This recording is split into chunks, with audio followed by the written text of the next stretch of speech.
Bom dia, já sabe que o crédito escasseia, já sabe que é preciso apoiar as empresas se queremos que a economia cresça. O grande desafio é como apoiar projetos inovadores numa altura em que não há dinheiro disponível.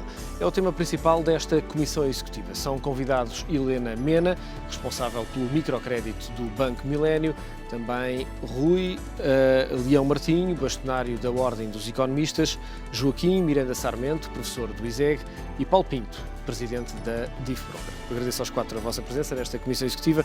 Helena, começo por lhe perguntar o que é exatamente o microcrédito. Muito bom dia. Pois o microcrédito são pequenos créditos, mas muito mais do que isso é um serviço que prestamos em conjunto e paralelamente com o crédito. E porquê um serviço? Porque desde o início até ao fim, da ideia do projeto até ao final da maturidade do mesmo, nós acompanhamos, prestamos assessoria, consultoria, estamos sempre ao lado do microempreendedor.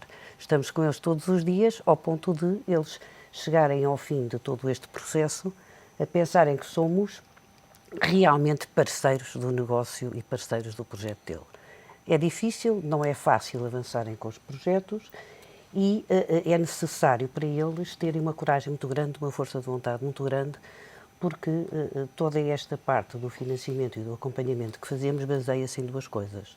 Evidentemente que na viabilidade económica do próprio projeto, mas na própria pessoa. E a própria pessoa é que faz totalmente a diferença. E quais são as características que deve ter um empreendedor? Tem que ter quer características pessoais, quer com algumas competências. As características principais, fundamentalmente, tem que ser uma pessoa confiante, com coragem, com vontade, trabalhadora. Portanto, há uma série de características que têm que estar inerentes a ela. Porque a viabilidade do projeto, no fundo, acaba por ser fácil nós verificarmos se é ou se não é, porque são projetos que não são muito grandes e, portanto, termos uma equipa de gestores de projeto que acompanha, é fácil verificar. E a diferença faz-se exatamente pela pessoa. Porque a pessoa é que determina o querer e a vontade. Mas chega ao final com a autoestima toda levantada e muito contente porque verificou que todos os sacrifícios que fez ao longo da vida do projeto valeram a pena. Rui Leão Martinho tem várias perspectivas sobre este tema, como gestor e uma longa carreira, mas também no setor financeiro, estando nesta situação de conceder ou não crédito e em vários ciclos da economia. Como é que se resolve este problema de falta de financiamento da economia e como é que se consegue injetar dinheiro para que as empresas continuem a crescer? Bom dia. Pois eu acho que vai tendo resoluções, vamos lá ver. Não é uma coisa que se possa resolver de um momento para o outro. Nós estamos nesta crise, que como sabemos é uma crise completamente não convencional, diferente das outras, e em que efetivamente o que é que na economia nós sentimos? É que há menos financiamento, há menos capacidade dos bancos poderem conceder crédito. Tradicionalmente, durante os anos 80 e 90, a história foi diferente, porque havia taxas muito baixas, havia uma grande abundância de recursos e, portanto, era possível fazer o financiamento até a 100%, uma coisa que em anos anteriores não era assim, quer de projetos de investimento, quer de empréstimos a particulares, quer de empréstimos para a habitação, passou a ser quase a 100%. Portanto, viam-se as garantias, via-se o projeto, via-se quem eram os promotores do projeto e fazia-se o financiamento. Hoje estamos numa fase totalmente diferente. Nós hoje temos uma grande dificuldade dos bancos acederem a liquidez, praticamente nenhuma. Se não fosse o BCE, nós não tínhamos capacidade de aceder a essa liquidez e tem que se fazer cada vez mais uma triagem muito grande do que são os projetos. Sejam microprojetos, sejam grandes projetos. Efetivamente, quais são os que estão a sofrer mais? Eu diria que são talvez os do meio, os médios projetos. Porque se são muito grandes, têm acesso a outro tipo de financiamento também, externo, ou das instituições como o BEI, como o BERD, como outras instituições internacionais. Se são os microprojetos, os bancos têm a capacidade de os fazer. E como disse a doutora Helena Mena, se tiverem condições, é fácil de seguir o projeto e dar-lhes exatamente aquela capacidade de autorrealização e até de autoestima para quem prossegue com o projeto. O problema são as PMEs. As PMEs normalmente precisam desse financiamento interno e têm uma questão, é que estão habituadas a anos e anos de não terem capitalizado as suas empresas. Portanto, não fizeram lucros, se os fizeram distribuíram-nos, não os retiveram, não fizeram acumulação e, portanto, também nunca utilizaram uma outra capacidade que desde os anos 80 é falada, que é acederem à Bolsa. Lembra-se que falámos aqui da Bolsa de Valores, de uma segunda Bolsa. Em Portugal, nada disso nunca foi seguido. E, portanto, as empresas ajustavam tudo aquilo que tinham como projeto a financiamento alheio. é a fase de mudarmos isto. Claro que vai ser lentamente, mas em primeiro lugar, as empresas vão ter que acumular, tal como os particulares, como nós, vamos ter que poupar, elas vão ter que acumular, não vão distribuir os seus resultados. Poderá até eventualmente ter-se, da parte governamental, uma certa benesse sobre impostos sobre esses lucros que sejam reaplicados, mas devem sê-lo, e vão ter que pensar, mesmo com esta crise, se não podem abrir o seu capital e terem outro tipo de apoios para além do financiamento alheio. Porque este, mesmo que a situação se venha a regularizar, e estamos a ver como é difícil, vai ser lentamente e durante um tempo relativamente longo. Portanto, há que ter outras soluções para além do financiamento alheio. Ou seja, claramente para quem olha para necessidades de financiamento das suas empresas, tem que pensar que esta não é uma situação que se vai resolver dentro de um ano a 2 anos. De maneira é uma situação nenhuma, penso que com não. um caráter mais estrutural. Eu penso que é estrutural e, por isso, há sempre crédito. E se falar aos bancos, eles dizem-lhe que continuam a conceder crédito. E é verdade, vemos nas estatísticas. Mas não vai ser nem com a mesma intensidade, nem com os mesmos volumes que foi anteriormente. Portanto, há que fazermos a tal volta para uma nova sociedade, aquilo que nós falamos do novo paradigma, é verdade. E nesta fase das empresas e dos seus projetos, da sua viabilidade, da sua continuação de produção, é necessário também que voltem a repensar que o financiamento alheio existe, mas é difícil e durante muito tempo vai ser difícil. Então vamos por outros caminhos e vamos encontrar ou maneira de nos recapitalizarmos com o que temos, isto dentro de cada companhia, ou então abrir o capital. Porque é também uma coisa muito difícil, nas empresas em geral, mas nas médias empresas, abrir o capital a terceiros. Mas se calhar é necessário. Mesmo que esses terceiros sejam, como eu digo, ou através da Bolsa, ou através de investimento externo, por exemplo, que possa vir e que tenha interesse em determinadas empresas ou setores. Joaquim Miranda Sarmento, como é que podemos resolver esta questão do financiamento? Que instrumentos é que podem existir em cima da mesa para resolver esta questão? Bom dia. Antes de mais, obrigado pelo convite para estar presente. Eu julgo que o problema do financiamento da economia, e pegando um pouco nas palavras do Sr. Bastonário, sempre se prendeu muito com a questão das pequenas e médias empresas. E estamos a falar de um problema que, na minha opinião, é mais estrutural do que conjuntural. Ele foi apenas agravado pela situação de forte restrição de crédito que assistimos desde 2008 e mais particularmente desde há um ano atrás. Ou seja, quando olhamos para o elevado nível de endividamento que aconteceu em Portugal nos últimos 15 anos, vemos que esse endividamento teve em parte origem no Estado, em parte origem nas famílias e aí crédito imobiliário e crédito ao consumo e também origem nas empresas. Mas aquilo que a banca sempre preferiu e sempre teve como perfil de baixo risco foi financiar o Estado, as famílias e grandes projetos e grandes empresas e empresas do setor público. E, portanto, nunca houve em Portugal uma mentalidade por parte do setor financeiro, por uma questão de aversão ao risco, de financiar, de ter uma atividade proativa de financiamento de pequenos e médios projetos, sobretudo na área industrial. E, portanto, nós temos aqui, a meu ver, duas perspectivas. Uma perspectiva de curto prazo.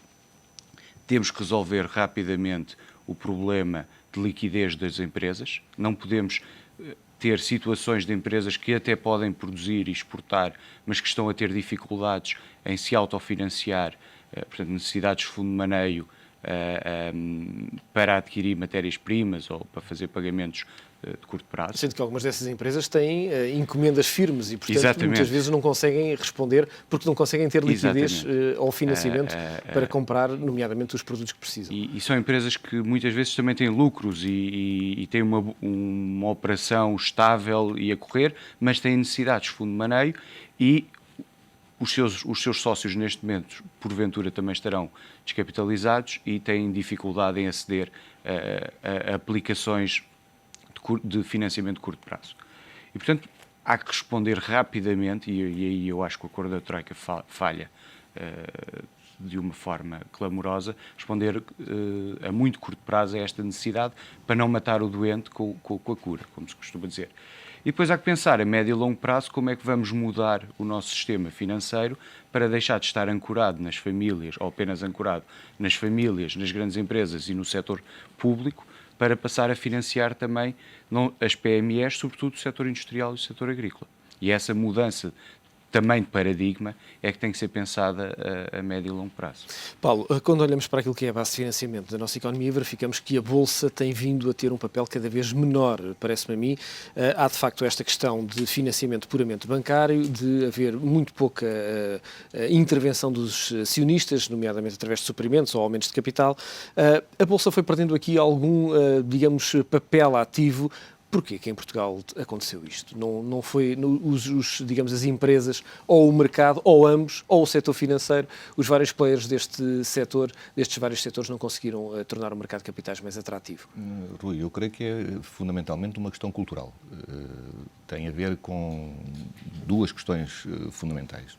Uma é que os empresários portugueses não veem com muito bons olhos dividir a gestão com anónimos ou pessoas terceiras. E o segundo tem a ver com uma questão de dimensão. Eu ainda lhe poderia acrescentar o facto do setor financeiro ser prepotente, quase, nesta atividade.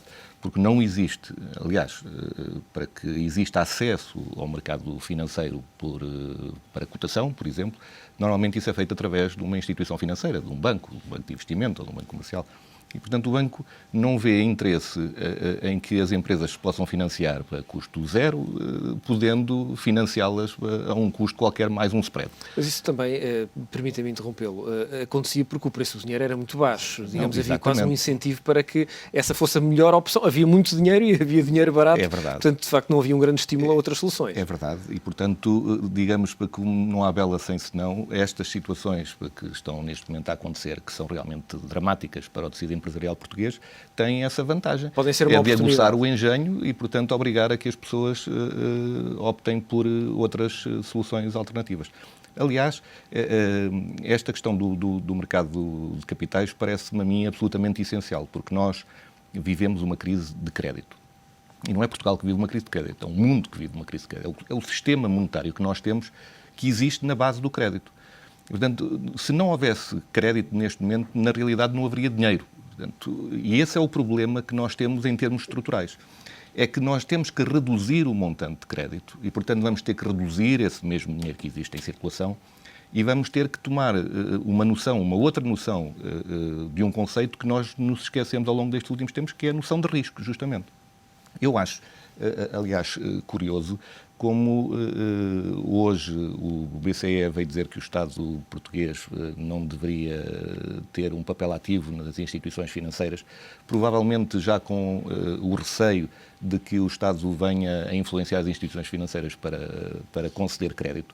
Quando esta noção do crédito está intimamente ligada a esta noção de risco que eu falei há pouco. Ora, indiscutivelmente, nas atuais condições, existe muito mais risco do que existia há 2 anos atrás. E se há 2 anos atrás as instituições financeiras tinham dificuldade em financiar as pequenas e médias empresas, como disse o Dr. Rúlio Martinho, e muito bem, neste momento terão ainda muito mais dificuldades, porque o risco é muito maior, não é? E, portanto, é esta substituição do conceito e do paradigma em que nós vivemos de um sistema baseado em crédito para um sistema baseado em capital. Aliás, eu julgo que essa vai ser, provavelmente, ou terá que ser, do meu ponto de vista, a única alteração que terá que se fazer neste sistema que nós vivemos. Porque isto faz parte da regra número 1 dos sistemas de recuperação de empresa. Quando uma empresa está em processo de falência, a primeira coisa que se tenta fazer é transformar dívida em capital. É a primeira coisa que se tenta fazer. Ora, é pedir àqueles que são credores para que se tornem acionistas da própria empresa. E o que é curioso é que... Partilhando o risco, obviamente. Exatamente. O que é curioso é que nesta crise que nós levamos desde 2007, a única coisa que se propõe como alternativa é mais crédito em cima do crédito. No fundo, a gente tem um enorme incêndio, mas temos que lhe pôr mais gasolina em cima para ver se aquilo se apaga. E não é certamente dessa forma que nós vamos apagar. E, portanto, eu diria que se tiver uma política, ou se seguir uma política a prazo, porque evidentemente não há soluções milagrosas que possam resolver o problema em 15 dias, nem em 1 ano, nem em 2, nem em 3, nem em 4, isto tem que ser um processo gradual, mas a alternativa, indiscutivelmente, é substituir dívida por capital e as empresas portuguesas, todas elas deficitárias em capital, como as famílias que são deficitárias em capital, como o Estado que é deficitário em capital, todos vamos ter que fazer um esforço para substituir dívida por capital. Já vamos olhar com mais pormenor a questão da colocação em bolsa, mas a criação de empresas e sobretudo microempresas, a questão do microcrédito é particularmente importante. Hoje há eventualmente muitas pessoas que se encontram numa situação de desemprego, que eventualmente não acreditavam ou que não esperavam que pudessem estar nesta situação há uns anos, que podem ser, digamos, impulsionadas a criar uma empresa. O que lhe pergunto, Helena Mena, é que tipo de pessoas é que podem, digamos, aceder ao microcrédito? Há algum tipo de condição, algum volume mínimo de investimento? É preciso ter algum dinheiro disponível? Como é que podemos caracterizar a capacidade de aceder ao microcrédito? Esse aspecto é interessantíssimo porque nós financiamos, as pessoas não têm acesso a crédito na banca, no sistema bancário. Logo à partida são pessoas que são excluídas por variedíssimas razões do sistema financeiro. Portanto, isto é uma vantagem que faz completamente a diferença entre as pessoas. Portanto, desde que uma pessoa não tenha acesso no sistema bancário, porque se tem acesso, então irá pelos canais normais, pelas redes normais, portanto, da banca, do sistema da banca. E desde que as pessoas queiram ter uma ideia de negócio, que esse negócio seja viável. Ou então expandir que já possam ter e que, portanto, queiram ali fazer um upgrade do seu negócio. E também outro ponto muito importante é que não é necessário garantia bancária. Portanto, é um dos entraves grandes também ao financiamento, é a garantia. Portanto, nós aqui não, nós aqui o que conhecemos é todo o network social do próprio microempreendedor, daí conseguimos aferir as tais características pessoais que ele possa ter ao longo de várias conversas. Desde o princípio até ao fim, e somos flexíveis. Portanto, nós sabemos perfeitamente que um startup, de início, não é exatamente como se planeou, é raro. Portanto, há sempre divergências, ou porque as obras se atrasaram, ou porque os clientes que se pensava que eram um número e veio outro, ou porque abriu um concorrente do lado direito, ou do lado esquerdo, não estavam à espera sequer que ele abrisse. Portanto, tudo isso, evidentemente, que vai influenciar de uma forma negativa e também positiva, felizmente, portanto, o próprio projeto e o seu próprio negócio.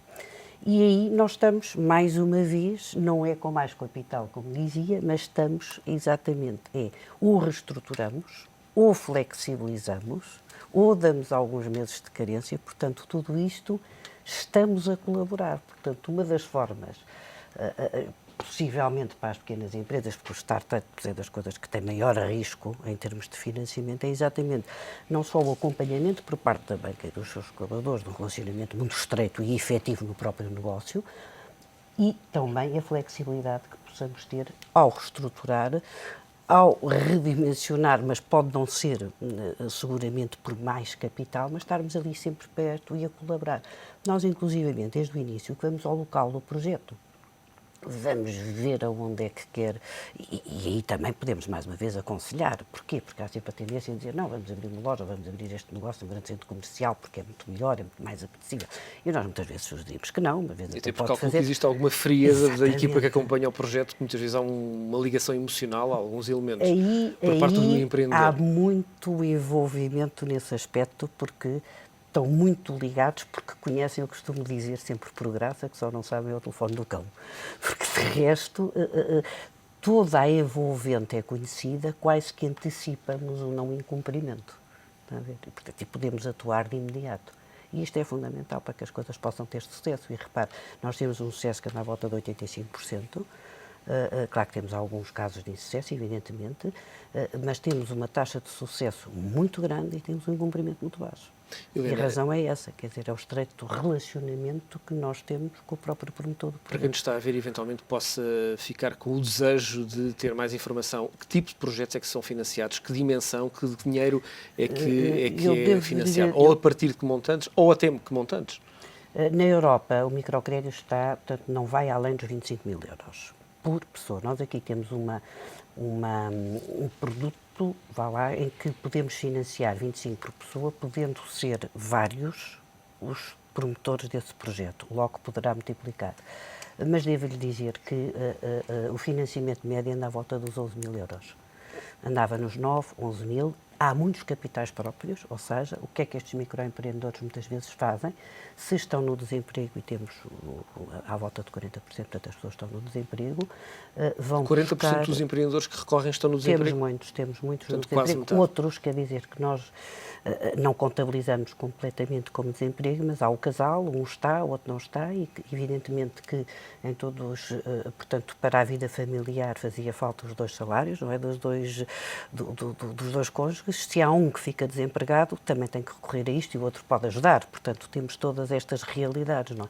Mas entrou muito com o subsídio de desemprego, que fazem uma antecipação. Muitas vezes nós também financiamos em termos intercalares, portanto, antecipamos o subsídio de desemprego e, portanto, muitas vezes também entra com esses capitais próprios. Nas ilhas entra muito também com parte do subsídio estatal, mas para os próprios promotores, portanto, projetos elevados, e entram também com esses valores a fundo perdido, não é? Porque aí tem condições diferentes. Se me permites, eu queria acrescentar que este é uma das situações, enfim, que obviamente é louvável, mas que não, do meu ponto de vista, não vai ajudar muito à situação do país. E pela razão que eu tentava explicar há pouco, é que aqui estamos a falar de crédito. E as empresas, quando arrancam, a última coisa que precisam é de crédito. O crédito tem que ser uma questão pontual. Ou seja, o crédito tem que ser uma questão que leva a que as empresas pontualmente necessitem de um reforço de crédito, quer seja para pagar um fornecedor, quer seja para manter a tesouraria. Mas quando estamos a arrancar com uma empresa, como é este o caso, o início de uma empresa, arrancar com o acréscimo da responsabilidade da dívida, já estamos, de alguma forma, a condenar essa empresa a prazo. E, no fundo, isto é a realidade de todo o tecido empresarial português. É que todas as empresas arrancam com muito pouco capital, muito pouco parceiros com capital de risco. Por exemplo, digamos, um desempregado poderá ter algum capital, mas poderá não ter, de facto. Não, mas é que está. Evidentemente que um desempregado não tem. Agora, o que o desempregado deveria ter era acesso a mecanismos de capital de risco, de capital semente, de pessoas que estão na disposição de dividir o risco com o empreendedor e assumindo, portanto, a responsabilidade que ele tem, analisando o negócio. A falar de questões diferentes. Sem dúvida alguma. São coisas diferentes. Mas então aproveito a vossa das questões diferentes, porque vamos partir para um breve diferentes. intervalo, já vamos analisar as várias vertentes, mas obviamente, como já percebemos, este é um tema extraordinariamente importante na economia atual, como financiar a economia, como criar mais empresas e criar mais emprego. É um assunto interessantíssimo que estamos a discutir com Helena Mena, responsável da microcrédito do Milênio BCP, com o bastonário da Ordem dos Economistas, Rui Leão Martinho, também professor do ISEG, Joaquim Miranda Sarmento e Paulo Pinto, presidente da DIF Broker. Até já.